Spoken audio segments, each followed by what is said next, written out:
So I just have to say, Paul, thank you for the influence you've had on my life that you don't know. But I'm letting you know, Drawdown for me was so immensely powerful because of the work that you had not just talked about, but actually worked out. And as an entrepreneurial person, and I know you are too, it's super exciting to realize that you can live a whatever you want to call it capitalistic way, but really a life affirming way, and have abundance and have homes and buy things, but do it from an open perspective without drawing down on the world and our lives. And for me, just seeing the incessant kind of every area where you went through just gave me a lot of hope, that has given me hope to this day. So number one, I wanted to say thank you for Drawdown.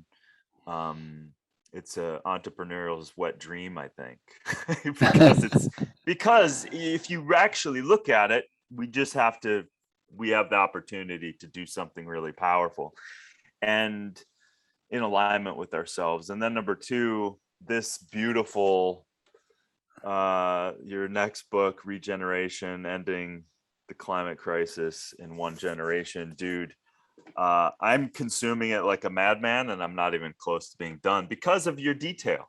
You're not just hitting a drum, which you're doing on your own by just virtue of the book, but you're also creating an avenue and a runway for the actual change. So I just have to say, all of that being said, a lot more. Thank you for being here, and thank you for all the work you've been doing. Thank you, Darin. It's interesting, the title of the program, Down to Earth, is so much the leitmotif and the underlying understanding that informs regeneration. And because, the climate movement has been using, war and sports metaphors, fighting and tackling and combating, and these are othering terms. They make it something else out there somewhere. And what I say in the book is that nature never makes a mistake. We do. And it's the biosphere where we live and inhabit that is warming the planet, causing the atmosphere to be warmer. And then that causes, of course, changes in climate, causes changes in weather, impacts us down here. And that we're being homeschooled by the earth. And what we need to do is right here down to earth, right here. So that's what I love about the title and the program itself, and both of you, and you and Zach, and it's just spot on. So thank you so much. Oh yeah, man. It was a lightning in a bottle and a lot of serendipity that came to that project, and it's something that is in my veins, whether I have a show or not. So I'm grateful for the movement. I'm grateful for, and I'm sure you're finding this, the people that I saw, which is also good for everything, that weren't looking and understanding what was going on. They just came to see a show, and they come away with, I didn't know anything about this stuff, but now I'm entertained. I've learned something, and now I want to do something about. Now, Paul, I received hundreds of thousands of messages from people like that who weren't aware of this situation. So from that perspective, when people understand, and which is how and why I love how you've gone about your books, your education, and that is when you really understand all of the complexity of these situations, that it's actually not out of a lack, and it's not out of a war, right? Right. It's actually, and I love, you said it several times in your book, the first step to regeneration is actually to create more life. And it's like, whoa, if we could just with that sentence alone, lead our lives, lead our businesses, lead our communities or cities or families from that perspective. Whoa. Well, your program really exemplifies in something that I've been saying. I've been approached by Regeneration to do a series, and whether that comes about or not is irrelevant. What is interesting was the conversation about it. I said, if somebody makes another climate trope documentary with calving glaciers and roofs being blown up by hurricanes and polar bears, you can, I mean, that guarantees that people won't get involved, and the thing is, if we look at at the website regeneration.org, and we say it's becoming the largest network and listing of climate solutions and how to get them done. But if you just stripped away the climatology, the science, the understanding of how weather is becoming extreme because the amplification of warming. You put that all aside. We were closed. We had no idea. Hurricane Ida was just, wow, what a bummer, really powerful kind of stuff. We would want to do every single one of these solutions because they have cascading benefits for people now, for those who are less fortunate in terms of their circumstances, the impoverished people, those people who are indigenous, those people who want purpose and meaning and dignity in life, for our children, for clean water, for health, for giving, as I said, a sense of meaning, which is so lacking in the world today, for restoring biodiversity, pollinators, nutrient-dense food. I mean, you know the whole list. You guys are doing it. And that's the thing about this movement to regenerate the world, is like it is who we are. It brings us to life. Yeah. Yeah, and that's the thing. We now, there's several, there's some things I've been chewing on lately that are probably kind of controversial, but from the outset. But when you really draw down, not to use that term, but to use that term, and that is, when you look at all of these solutions that you've looked at, Paul, and you just talked about it, there's no downside. Again, we're supporting life. So there's literally no downside if you spend the time to revert or change or pivot the industry that is extracting, right? That is causing these kind of things. So I am backing away, and I want to get your thoughts on this. I am backing away from the political two-word term of climate change. I am backing away from it. And I simply want to talk about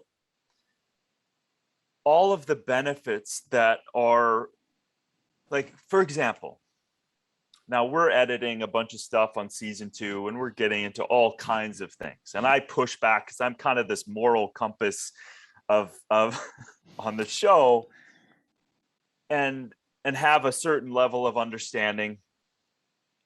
And there is a part where I'm a small town kid. My father was an ag professor at the University of Minnesota. I grew up around farmers and ranchers, and it's kind of in my blood. So I listen through that lens, Paul. And when I hear climate change, what the hell does that mean to the majority of the people?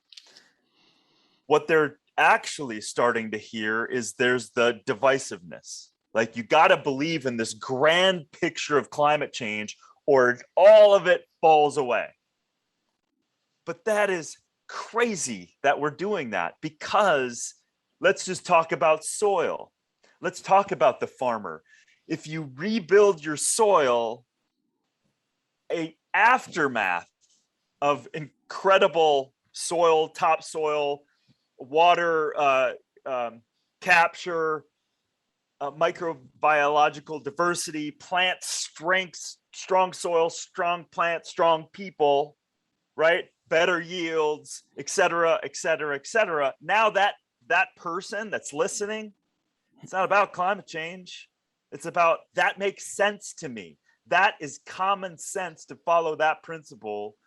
And by the way, it sequesters a whole lot of CO2 that happens to contribute to this planet that we are obviously walking in a way and conducting ourselves in a way of imbalance. So no, I mean, I couldn't agree more. First of all, the word climate change, fight climate change, really.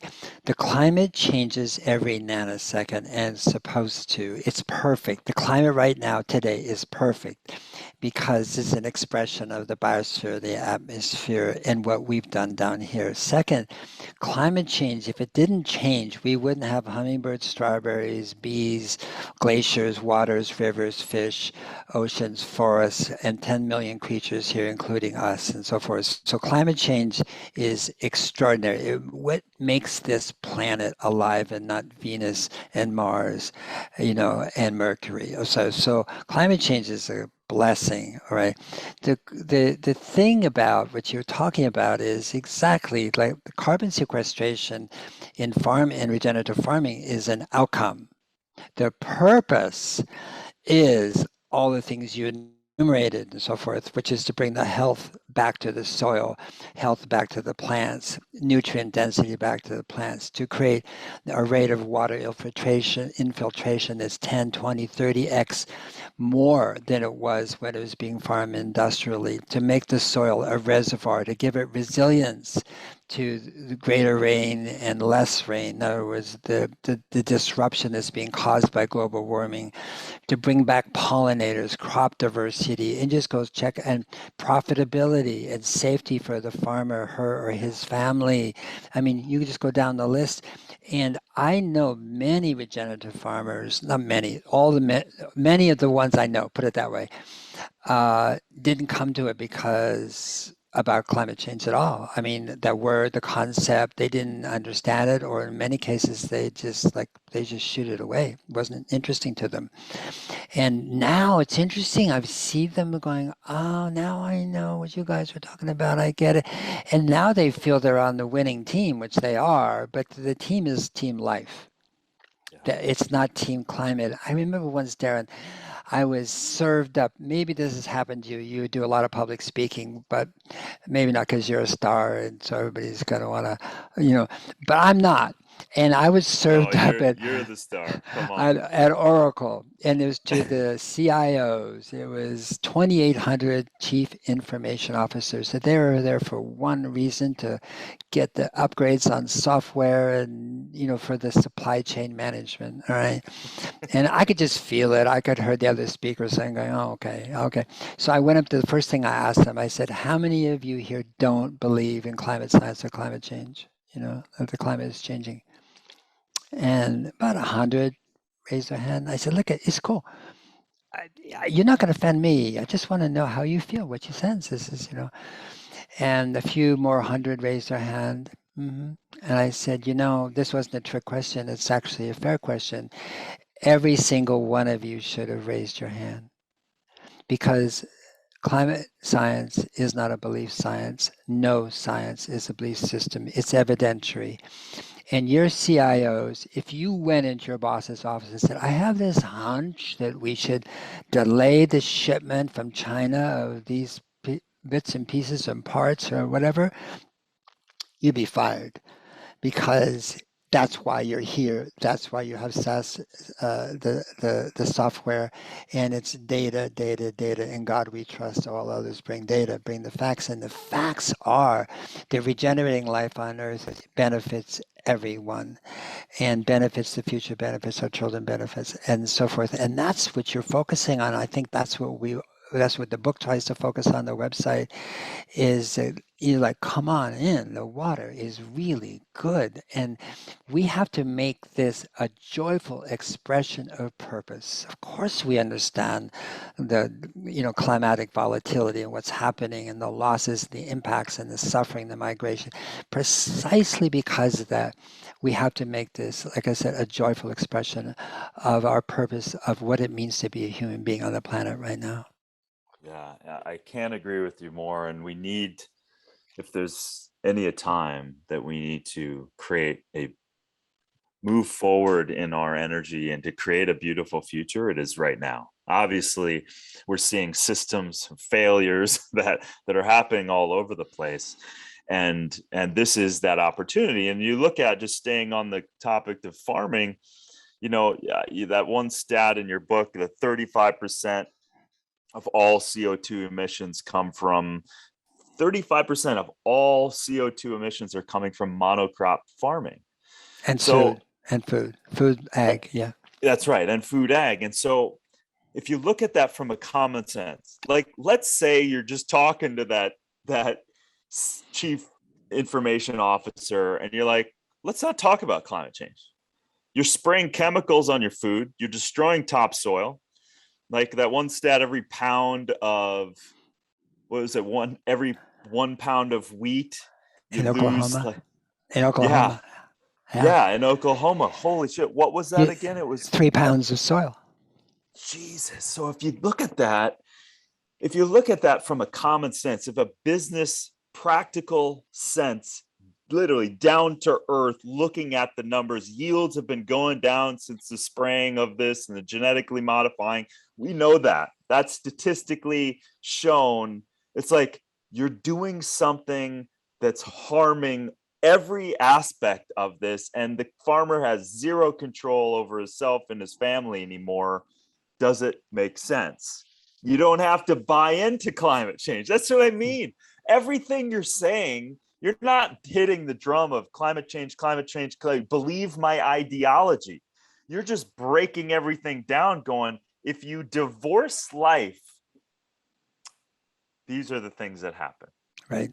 And that's why the first sentence of the book is regeneration is putting life at the center of every act and decision.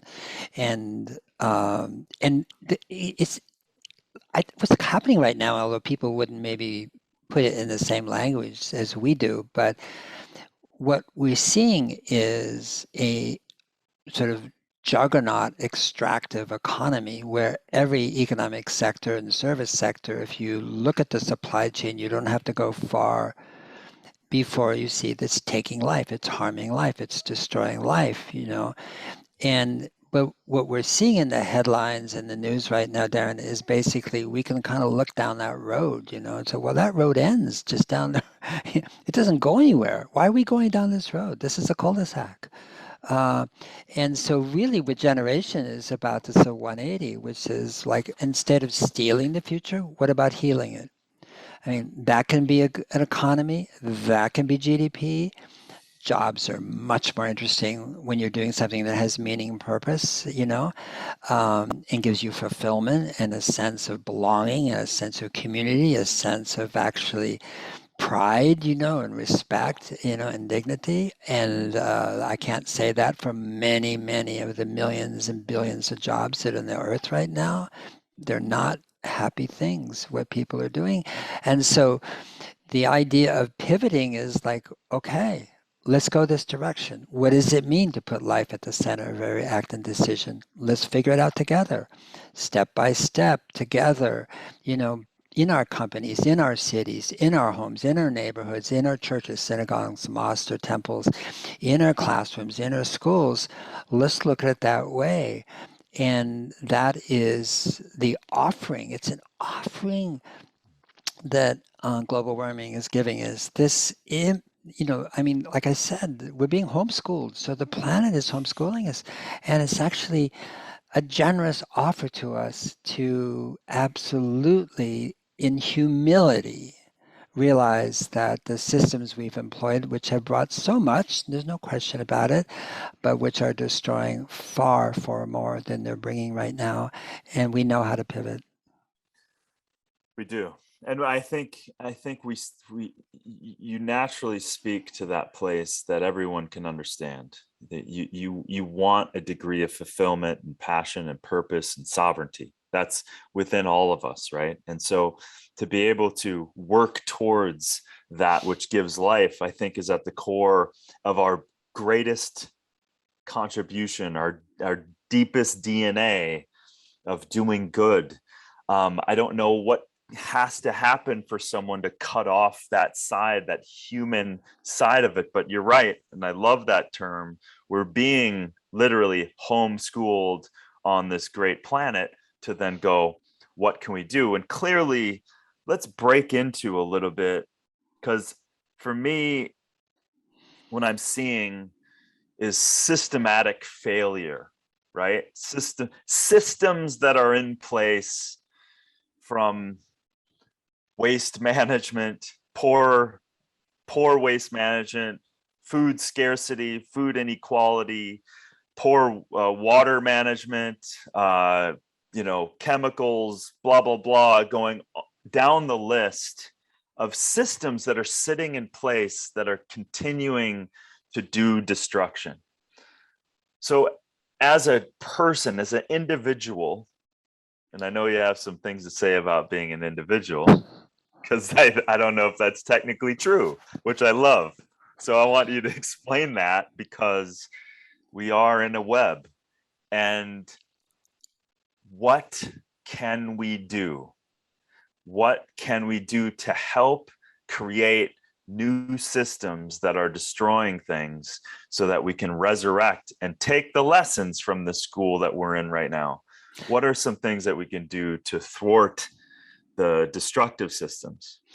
Well, again, that's why I mentioned on the website, regeneration.org, there's a section called Nexus, which is this complete, listing a network of solutions, climate solutions, how to do them. But when you get into how to do them, it's not like 1, 2, 3, 4, 5. It's actually who's doing it, what's being done all over the world, the organizations, the teachings, the articles, the books, the videos, the bad actors, which you got to say, hey, cut that out, the good actors who are leading, all the ways in which you can get involved, the organizations you can support, the organizations you can learn from. And the question about individual is what I say in the book is there's no such thing as an individual. Try it. You won't last long. And it's what our ego wakes up with every morning, and that's understandable. You got to take care of ourselves, but each of us is part of an extraordinary network, and it consists of our family, our community, our friends, people we may worship or pray with, people we play with in sports or other things, people we surf with, people we work with, the people we go to school with if we're children or teachers, and the people we govern with if we're in governance and so forth. I mean, and this is who we are. We're part of these complex networks, and each person as a individual has agency, but that agency is the influence that they have over all the connections in their network and vice versa. This is the power we have. And so is Darin Olien an individual, or does he have agency? You have agency. It's down to earth. Look at what you and Zach and the producers are doing. That's agency. That's what you're doing. That's why you're doing it, because it lights you up, because it turns you on, because you wouldn't do anything else if you right now. That's what you want to do. And the myriad solutions that exist out there, there's one for everybody, if not a dozen. There is one for everybody where I go, I always wanted to do this, or I never knew about this, but I was so curious, or I want to be involved with this. I want to change my job. I'd rather spend it outside. Whatever it is, you can make a significant impact, because the impact, with all due respect, is not going to come from on high. This is the 26th year of the Conference of the Parties. You can keep hoping and praying. That's fine. I hope there's a breakthrough someday too, but not so far. Same with the government administrations and even the big corporates and so forth. And what's happened, is that we were basically what's the word? Not even patronized in a sense, but this is what you can do. You can do this, and we've individuated the solution. You can recycle. You can ride your bike. You can eat less meat. You can, put power strips in your home and all this sort of stuff. Cold water in your washing machine. All true, but what it did to the individual is make he or her feel like, oh my God, I mean, unless you have an IQ lower than room temperature, you know that those aren't sufficient to the task at hand.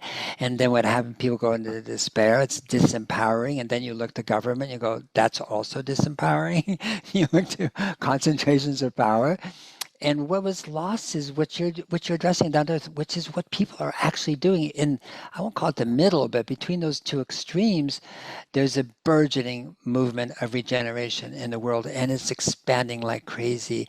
And it's the story of what is innate to be a human being. It's coming home. We are innately regenerative creatures. All of life is. Life creates the conditions for life, and we've always done that. Otherwise, we wouldn't be here on this planet. So we're not a bad species. We're a good species. Have we gone way off track? No question about it. But that doesn't mean we can't get back on track. And, as I said, it's like, do we care for ourselves? Do we take care of our children? Do we care of others around us? And on and on and on. Yeah, we do. That is regeneration. It's taking care, for the living world. And so the term regeneration to me has big arms. It holds humanity. It holds the possibilities instead of drowning us in the probabilities of what's going wrong and how fast it's getting worse. Exactly. And that's the shift, right? And that's the beautiful shift that you're talking about, and our little pebble in the pond as well with Down to Earth. And like, we just found it incredibly fascinating to highlight the great work that people are doing with that same thing that you're talking about. The spark, the creativity, the creation that they wanted to birth forward. I have so many examples of that. I mean, you even highlighted, because we had that episode in the water episode, the Eau de Paris, where they took back their water rights, right? And then as a city, they said, listen, we're going to be the best, most advanced water purification, and we're going to give it to everybody. And then all apps to where the water fountains are, and we're even going to have sparkling water. It's like, whoa. And you automatically, following life, giving to life, you automatically got rid of all of the plastic, the billions and billions of units of plastic water bottles, et cetera, et cetera. And you put a line in the sand. And that is that one part of just going, yes, that makes sense. Why don't we all do that? And those are some of the beautiful examples. And I have one more, which gave me, I don't know if you know about this organization, but it was some Intel workers that they were putting plastic over parts on computer boards. And then they were testing, and they picked up all these off-gassing. And then one of the inventors, Troy Swope, went home and he saw plastic around his food. And then boom, he said, I need to send that off. I need to send the food off to see what's in that food from the off-gassing. And bam, what he saw was horrific. And so he created this company called Footprint, and they're a material science company using plant-based fibers to create single-use plastics. And they're already working with Pepsi, Cargill, McDonald's, all of these things.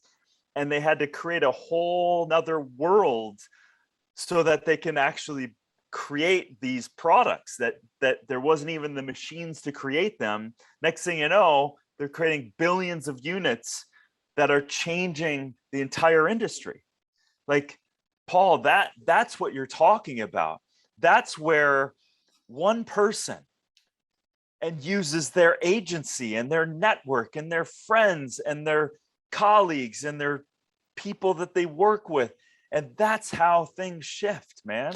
Absolutely. And the thing is that I tell people that share, not tell them, but if you want to come alive, have an unreasonable goal.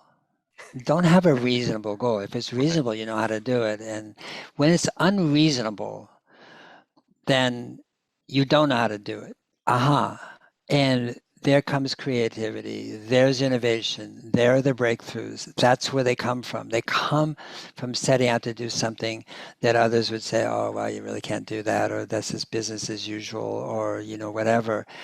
And again and again and again, what you see, what you talk like, what you spoke with footprint, even Eau de Paris, is the same, which is we have to get rid of plastic. Well, how do we get rid of plastic? I mean, it's everywhere. How are people going to get it? How are they going to buy it? I mean, all these sort of, things. And it's so interesting because, yes, I got it from down to earth, and that's why it's in the book. And somebody, a city contacted me who didn't know about Eau de Paris and said, they didn't know the book either, by the way. And I said, well, this is how they did it. This is how you do it, and so forth. And then also a market too, a big chain of retailers. I said, this is how you get rid of it. You change the relationship between the customer water and the dispensation, and so forth. But that came from down to earth. So that means your agency affected this agency, of our team and scholars and writers and all that sort of stuff. This goes to the website, which goes, and this is what's happening. And this is how life creates the conditions for life. This is what we're talking about. And we're human and we can do this. We can do this. We can do this. And I want you to unpack, because you are sitting at your own precipice of all of these people that are working with you and for you, and badass people, and you're using your agency and they're using their agency. And that's literally, you've created this regenerative.org massive strength and agency yourself.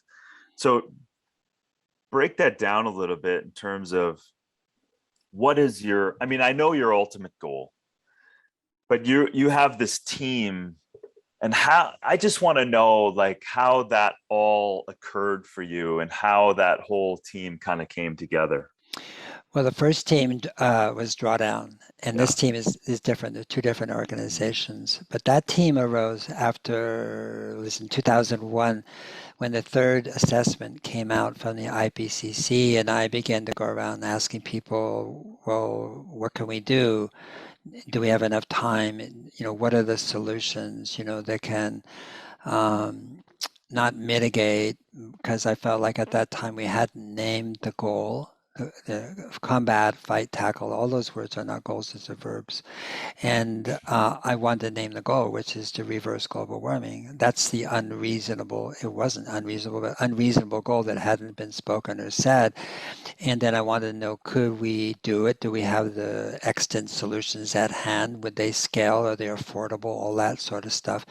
And could we reach by 2050, that point in time where greenhouse gases peaked and started to go down on a year-to-year basis. And everybody I went to, NGOs, institutions, universities, sort of said, that's a good idea, great, but we don't do that. It just didn't exist at that time. It's amazing.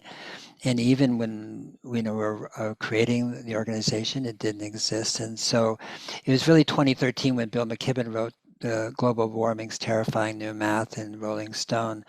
And, that was based on the work of Mark Campanale at Carbon Tracker in London, who analyzed all the balance sheets of coal, gas, and oil companies. Their so-called assets were the reserves of coal, gas, and oil. And he said, if we burn all these things, we're Venus, so why are these assets? And what Bill did was set a match to them in his article, and it was horrific. It was really, really was. And people came to me and said, oh, it's game over, we're screwed. And I felt like when you sort of give up in some ways, it's game on, not game over. And so I decided to create Drawdown myself, and I didn't know how to do it then or before. And I gathered some other people, Chad Frischman and Amanda Ravenhill actually co-founded it with me, and Crystal Chisel, and we didn't know how to do it, Darin. but it's that thing about unreasonable goal. We'll figure it out. We're just going to go figure it out. And we got, Drawdown fellows from 6 continents and 20 some odd countries, these young people, and Chad, created models, and we created a structure, Chad and I, and so forth, and which we wanted to model, and what it would mean, and the cost and economics and all that sort of stuff. And we just plotted ahead, and did it and created, and I wrote the book Drawdown, but I mean, again, it was the work of 200 people. I want to really acknowledge that, and now it's in 18 countries, and it's used all over the world, and the models are used. So the same with regeneration, which is the process of like, okay, and just gathering primarily young people, and in this case, without even trying, actually, I realized that if we're going to speak to the world, offer something to the world, we kind of had to have the world inside, if you know what I mean. And what I mean by inside, like our board is 70% women, right? I mean, it is 50% BIPOC, 30% indigenous.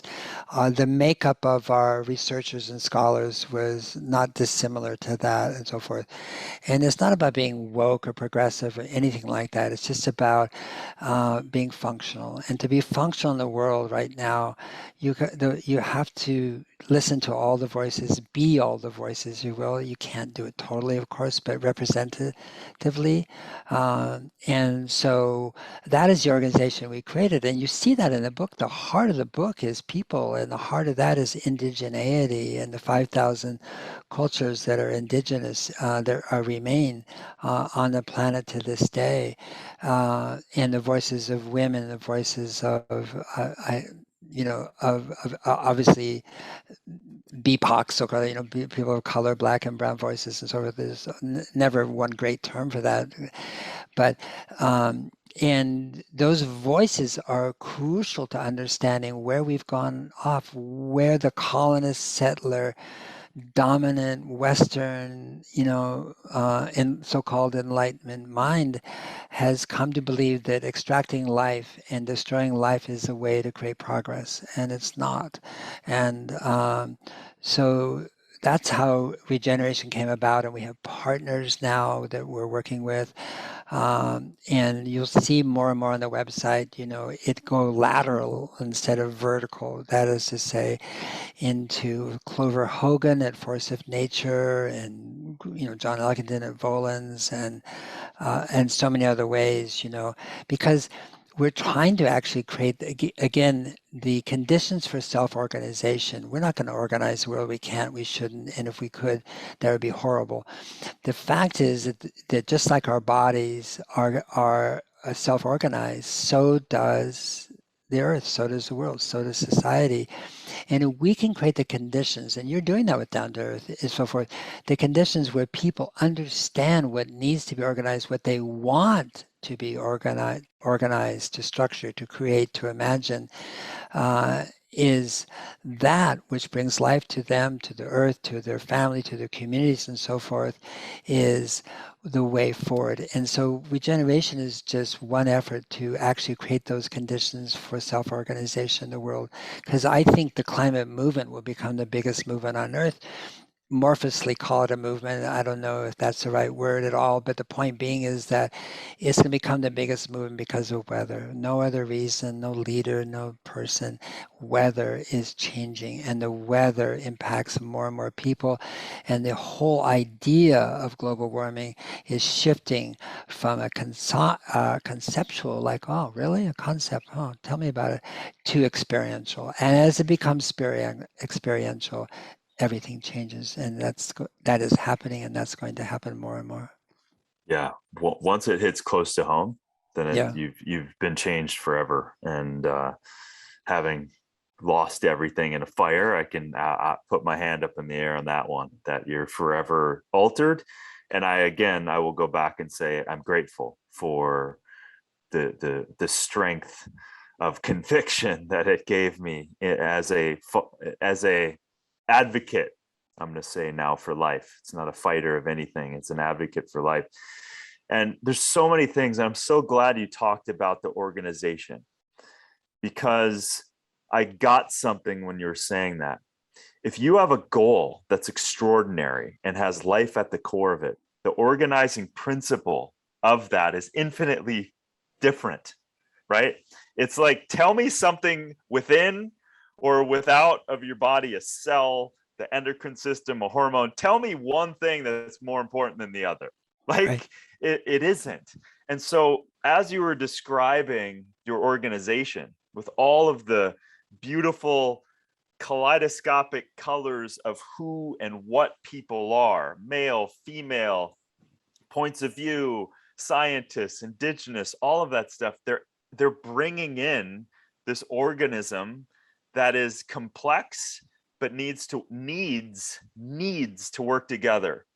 And that is because you have set from my humble opinion, and just as I'm receiving that, you've set the goal differently. Like, because I couldn't help, Paul, but to think about, if I have a profit-centered gas company, I'm only literally going to attract and want a certain type of person that's going to be able to exercise the goal that I have set. So how the hell are you supposed to get anything else out of that? Because that's the way it was set up. And the beautiful thing is, I think any person who works in an organization and is listening to this, or has a company and has a business, think about that. And you have a lot of several amazing questions to ask that I want to get into a little bit, in terms of anyone asking that of yourself, as well as asking that of your business. Things like, does this, whatever this action, whatever this goal is, does this heal the future or steal from the future, right? Like, Right. is the biggest contributor of plastic Coca-Cola? What is that? It's just, it's stealing from our future, right? Right. So, okay, there has to be some sort of responsibility, and we need to understand that collectively, going, hey, Coca-Cola, no bueno. We need to switch that, right? And so now, as people listening to this going, hey, you know what we can do? Vote differently. Don't buy Coca-Cola, don't buy Coca-Cola products. Guess what's going to happen? Less of that crap in the world like that, and then Coca-Cola is going to be forced to change, because they're the old guard, right? Yeah. And what you see with the old guard is a wolf in sheep's clothing. They are like Pepsi-Cola is saying, oh, we're going to, go into regenerative agriculture for their corn. Well, what do they make with their corn? Ultra-processed junk food. And they advertise that their Pepsi-Cola is made from renewable energy. Well, Pepsi-Cola is how we steal health from our youth. And so is Mountain Dew, which is called the crack cocaine of soft drinks because of its high amount of sugar and caffeine. And then 7-Up, they sell that. They have the largest trucking fleet in the world, Pepsi-Cola, bigger than FedEx and DHL put together. And they go out every morning, and over 90% of what they have on that truck is junk food, ultra-processed food. And we know that 60% of the food Americans eat is ultra-processed food, and 70% of disease is metabolic disease caused by what we eat and drink. And so to me, and then they go back and they say they're going to go have some regenerative corn, GMO corn. I don't know how they're going to do that. Good luck. I'll see how that works out for them. But the point being is that this is a wolf in sheep's clothing. In other words, the business model is broke. It's broken. And yes, they can spend $10 million to Beyonce to basically, enthrall young minds and so forth. This is extraction. This is the extractive economy too. Extracting the natural proclivity of young people to look for heroes and heroines, for sheroes and heroes, and imitate their behavior. And now advertising has perverted that into something that is basically selling things that harm the consumer herself or himself. And so basically we have companies that are preying upon us, they're predator, we're prey. And they're preying on our taste buds and our belief systems, our advertising and so forth. And so again, it's like when we choose to do something, then what's interesting, when we start something, and you point something out, when you start something, I mean, if those principles are not there at the outset, then who knows where you'll go. But if they're there at the outset, then you attract all those things, those ideas, those people, they're engineers, they're coders, they're farmers, they're whoever they are, and so forth, that will amplify that purpose, And I say, I mean, the number one cause of depression is lack of purpose. And yeah, look at the world. What's our purpose? You open the paper and say, what are we doing? Who's in charge? No one, of course, but and so forth. And so again, what you're talking about down to earth, what we're talking about regeneration, is actually bringing the world back to life, brings us back to life, gives people a sense of meaning, purpose, and dignity. And this is crucial to regeneration. It's crucial, and it's like it excites me to no end because it's literally, I mean, I have butterflies listening to you. I get so excited because at the core, I think everyone, I don't care what drum you hit, that water, power, food, shelter, freedom, sovereignty, all of those things are at the core of all of us. So if we, and I want to talk a little bit about, you know, breaking free from monopolies, microgridding for power. And you have a great example in the book. It's the Blue Lake Rancheria tribe in Eureka that actually during the wildfire in Humboldt County had so many people who didn't have anything. There was no power, there was no water, there was burning everything, lost everything, and then all of a sudden they became their casino. They had water, they had power, and because they were their own sovereign nation and defected from the normal monopolies and created it themselves. And it's crazy to me. And by the way, I'll say this, I am creating an argument in California to be able to have your own power source, because for me, the power company contributed to that fire. Oh yeah. And burned the house down. Now my only choice is to give money to the same entity that caused the fire, and then I'm supposed to pay for power for them to, like, when I have, which is a whole nother conversation. I have several. Let's have it. Yeah. I'm with you all the way.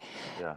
We almost had a fire 100 yards from our home during the time the lightning strikes hit 2 years ago, the dry lightning strikes and fires all over California. The redwoods burned in Santa Cruz. And it just so happens we're on the mountain here and it's cooler, so the rain actually fell and we didn't have the fire. But my friends had so many friends who got burned out, and each one of them is a PG&E caused fire. And so one of my, in the website, by the way, is a thing called punch list. You make your punch list, your commitments to yourself and what you're going to do to others. And I made one. One of mine is there. One of them is to completely electrify my house with renewable energy. And so, and that means heat, water, and cooking. In other words, no more natural gas. And so I'm right in the process right now of putting in these Japanese Senden heat pumps running on CO2. They don't have CFCs or HCFCs in them, and running them off of the solar on my roof.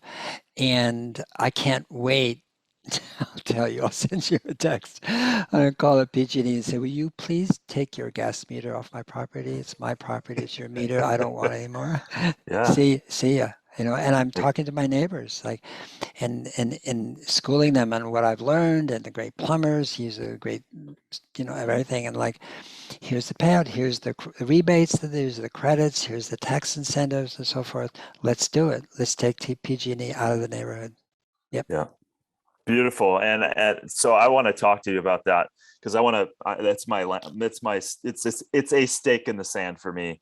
And looking at talking to some attorneys and some of the California restrictions, it's a bit of a thing. It's crazy. It's crazy. And my whole house is I've got so much crazy cool technology that I'll talk to you at some time about, that I could probably power Malibu if I really wanted to, with all of the cool inventors that I know. And that's the thing, the genesis. Like, I've known one inventor buddy of mine for 17 years, and every week he has a new renewable. One is the molten salt. Molten salt reactor.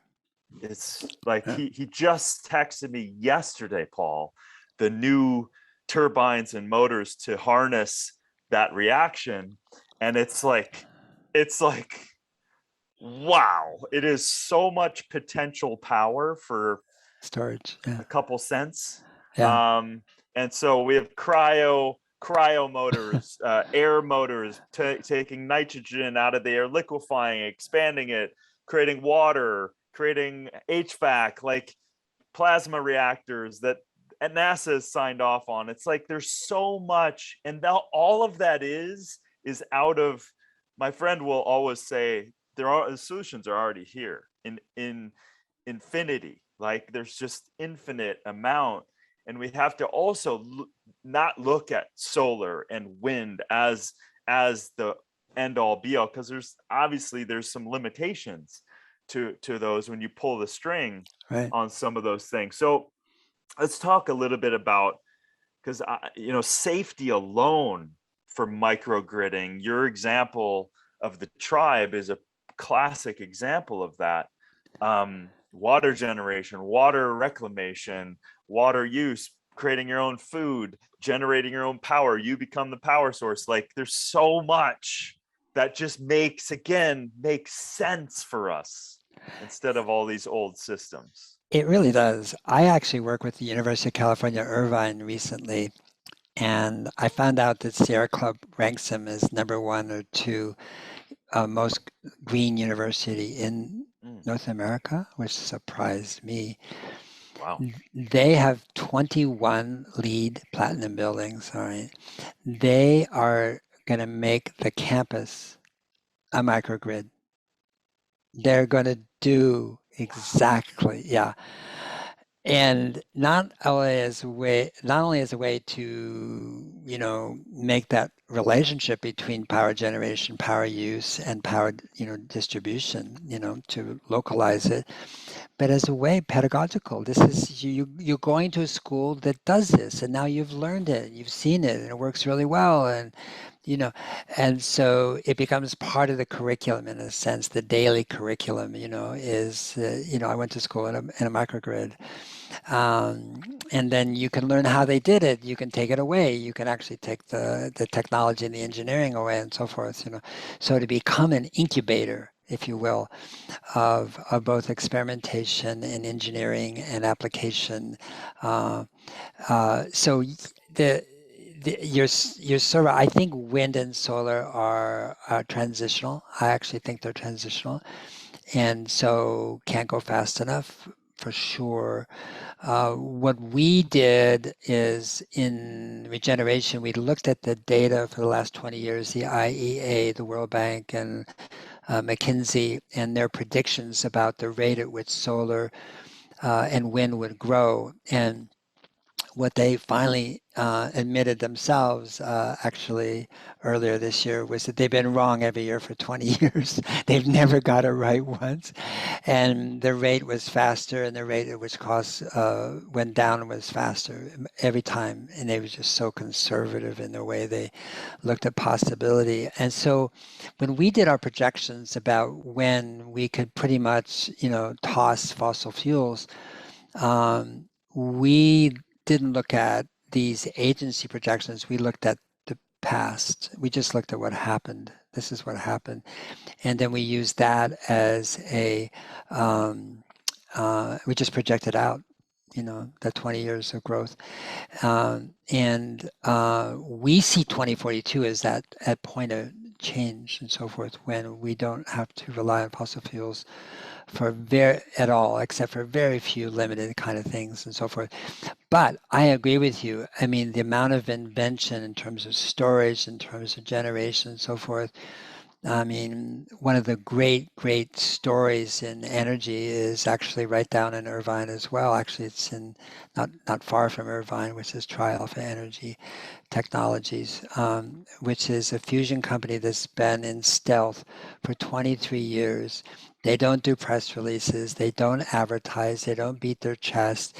They've raised more money than every private fusion company in the world. They've built their four reactors. They're just building the fifth one.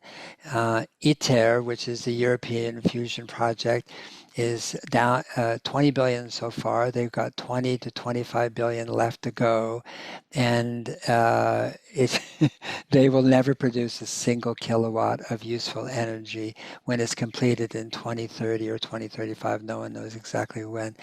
And so there's this small company. It's not so small, 250 employees and so forth. And I've been there. I've turned on the reactor. Who amazing, humble, bright people. And the reason they don't talk about it is because people who have talked about it in the end have become not so credible, and people are bragging and this and trying to get money, and they just shut up and do it. And so, but I was talking about unreasonable goals. One of the things that came out of it was power management. They have to have a gigawatt of energy in a nanosecond into the reactor to kind of jumpstart it. And they had these capacitors, which are like batteries with capacitors, and they had 400 of them, and they need more energy. And they said, we just can't buy more capacitors. Let's figure out how to get more energy of what we have. And to make a long story very short, they came up with a power management system. And that did what they wanted to do, is a chip and some software, very simple, not simple, complicated, but in the end of the day, simple. And they brought in a professor from Stanford who to look at it. He's an expert on energy and storage and so forth. And he said, "Do you realize what you've done here?" And they said, "Yeah, blah, blah, blah, blah, blah, we've done this and this." And he said, "No. Do you realize what you've done?" They said, "Oh." He said, "No, you've changed every EV, every transmission system, every electrical generation system in the world with what you've come up with." And so this is, and they're doing $50 million in licensing fees next year, and then they're going to 100, 200, 250, and so forth.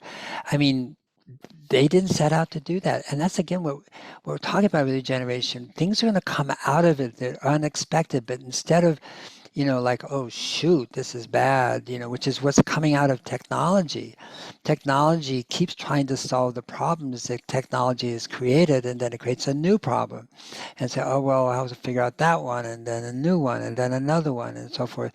But when we get to regeneration, when you're putting life at the center of every act and decision, you can have things that come out of it that you didn't expect that are beneficial. And so we can get on a completely different cycle, a virtuous cycle than a vicious cycle. Well, that's the 1 + 1 = 3, 10, 20. Like the life, the pleomorphic expression of life is infinite.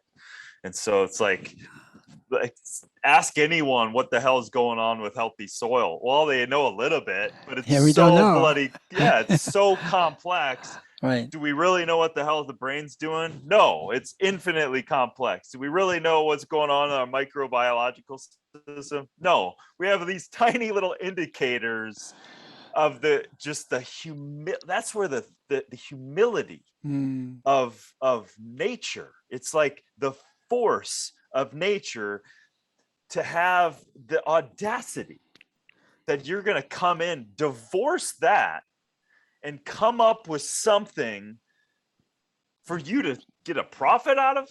Like better. Like, well, and we can also, not to go down that rabbit hole so much, but it's also the healthcare system.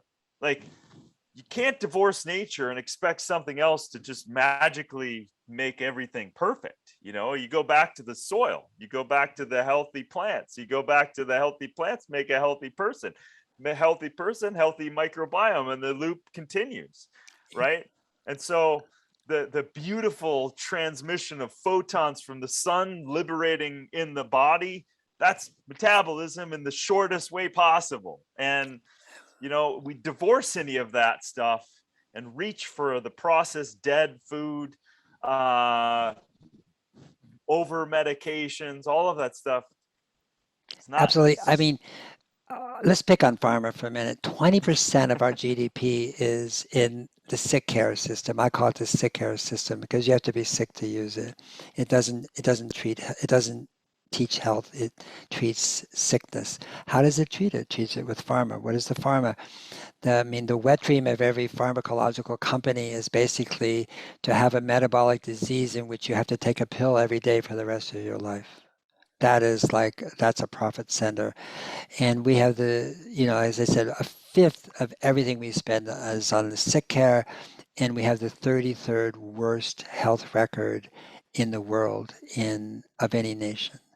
So, and so again with regeneration, it's about regenerating our body, our microbiome, and so forth. And you nailed it with this thing about complexity, which is we should be in awe of what we don't know. That's what creates humility, which is, oh my gosh, and it creates gratitude and creates prayer and thankfulness. And but I tell these stories. The reason that I mention indigeneity in regeneration is that the indigenous people were are still, but horrifically treated by Europeans, because of the doctrine of discovery, starting with the Portuguese enslaving people in West Africa, and then obviously what happened to Turtle Island, all the Americas, Mesoamerica, South America, North America, and other places in the world in Asia.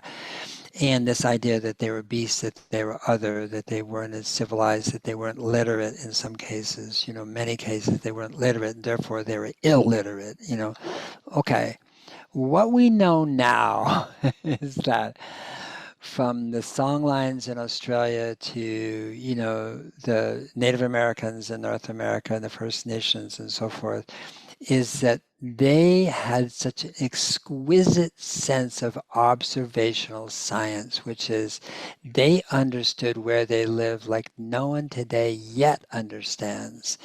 And this is observational science. It's not empirical science. It's not like empirical, like if you do an experiment, you can't repeat it. It's not true. In nature, nothing repeats itself.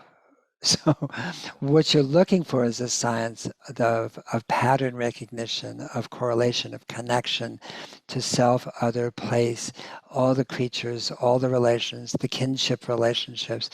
And I'm sitting next to a woman on a plane going to Alaska before COVID. And it's a Yupik woman, and she was going back because her sister died and she had become the elder. And, we talked a lot about that, what that means to be an elder in her culture. And as a matter of fact, we're talking about the weather and how tough it was to live in the Bering Sea. I was asking, well, how can you live in the Bering Sea? The Yupik lived there and in Russia, both sides of the Bering Sea. And she said, well, we could predict the weather 2 years in advance. I'm going, wait a minute, we can't predict it accurately 6 days in advance, and we have 186 satellites up there. You say 2 years in advance. And she's very humble and very soft-spoken. She said, yeah. And she said, we had to survive. We had to know. And I said, well, how did you do it? And then she, in minutia, described every single thing that they interact with, that they observe, that they see. They have dozens of words for snow, not one, and the types of snow, when it came, what the texture was like, the ice, the color of the ice when it was defrosting, when it was first freezing, the timing of it, the type of felt on the caribou horn, the grasses, it just went on and on and on. And what happened, because they weren't literate, they have this amazing, we would say now in neurobiology, hippocampus. They could remember things like we cannot. And they remembered. And so then this year X happened in the weather, and they could go back and say, oh, look at this is what happened 2 years ago. And as time went on, they could build this beautiful catalog of pattern recognition, which told them what would happen in the future if what was happening today was such and such or this and that. And so we have 5,000 cultures, indigenous cultures, and many of them, the elders and this wisdom has been lost because of, predation and, deracination and, terrible things. But a lot of it is still there. And this is like a treasure. I mean, El Dorado, Pizarro, Cortez, all these people went to the New World to get treasure, gold, silver, this and that. They missed the treasure. The treasure was the people, and the people's understanding of this earth and this place. I mean, the Micmac as a First Nation in Nova Scotia, they would they'd go by a tree, a spruce tree, and then they would listen to the wind soughing through the tree, and then they would name the tree based on the sound, right? There was the name to them described the sound. They could go by that tree 10 years later. They would remember the name. Come on. And they would listen to the sound. And if the sound was different than the name of the tree, they knew something was happening to the tree. So there is, I mean, there is so much out there to know and to connect to, and that will be shared if we only honor those people. And the reason we know they know so much is because they've been in the same place for 5, 10, 15,000 years. You can't stay alive that well and that beautifully in one place unless you know where you live. That is so beautiful. Um, it's like it's the language of nature. It's the language of the earth, and if we're willing to listen, it's always there and always communicating. And the level, I mean, I brushed up against learning a little bit of that in South America and the Incas and how complex their food storage was. They had 7 years of food for all of the people in certain villages, where to store food on the mountainside to get less and more shade, transporting soil from sometimes hundreds of miles away to experiment with food and looking at the stars and wind. It's like it's mind-blowing. And it reminds me of this one situation I was with in Colorado. I was doing a lot of sweat lodges with a group of Native Americans in Colorado, and it's a powerful time in my life. And I was indebted to those doing on a weekly basis. And one day, this elder showed up, Wallace Black Elk, who came from the lineage of Black Elk, and he was maybe 86 years old. And of course, Ording, you were just riveted with every word.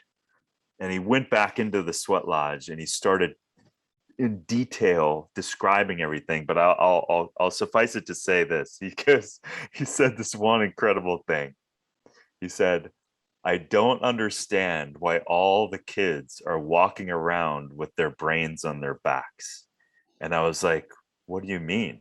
He goes, "They're going to schools with all their books on their back when all of the knowledge is right here. It's in this silence, in this space, in this sweat lodge, in the listening." And by the way, Wallace Black Elk would show up to the UN several times talking about chemistry, physics, mathematics, the environment. Like he was brilliant, and he never cracked a book, right? And so that's it. And also a sneak peek on season 2, which we're editing now.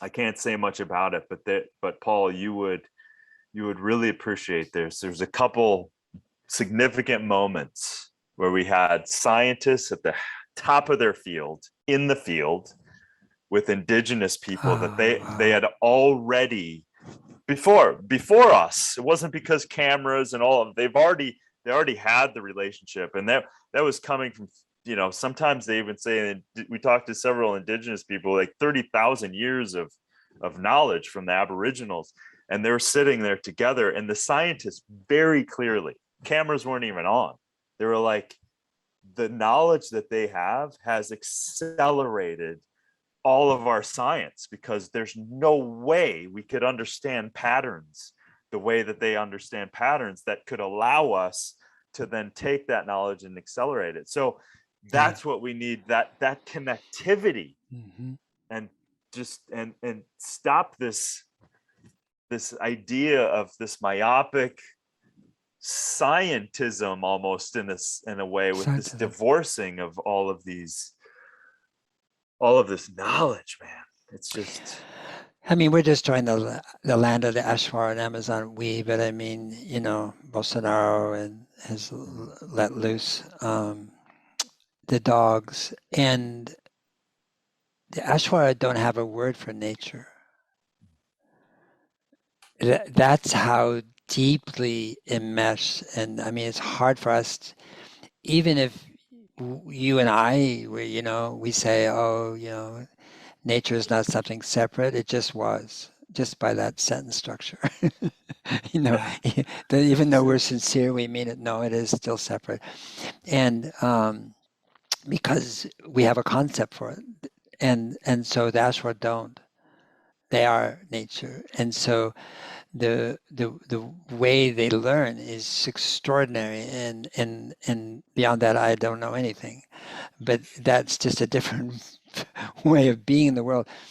I mean, 82% of the biodiversity, remaining biodiversity in the world, is in the is in the land, tribal lands, 4 or 5% of the population.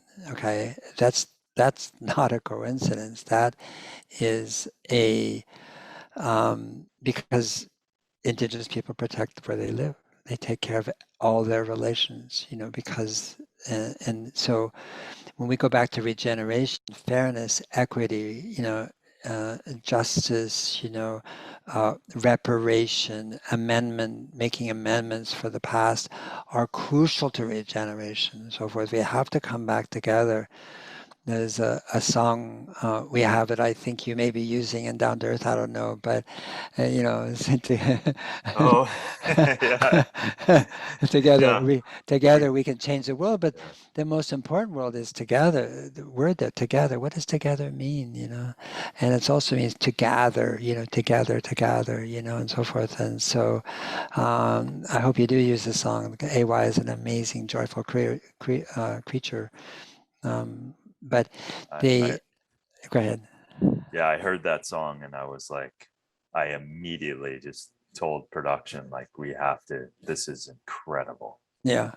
And he's incredible. That's the thing. It's not like somebody wrote a song, it's got great lyrics and we'll put it in, I mean, that's cool. No, he is an incredible human being, and he walks and talks and lives regeneration and down to earth, you name it, whatever it is. And that's what I go back.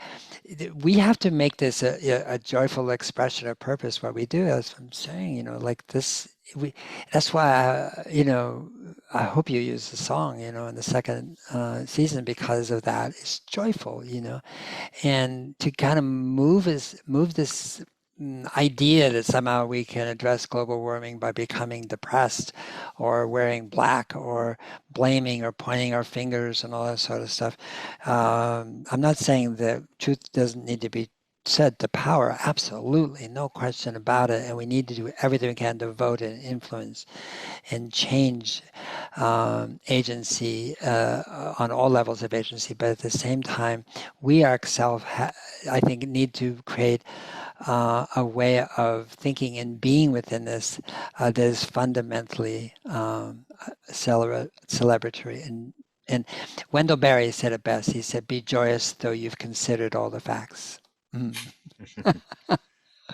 Exactly. And right. We need to take, listen, my planet, our planet. So take agency over, like, this is my people, all people, my rivers, this is ours to take agency with. This is, it's not over there, just like nature isn't over there. It is embedded into everything that we are and be.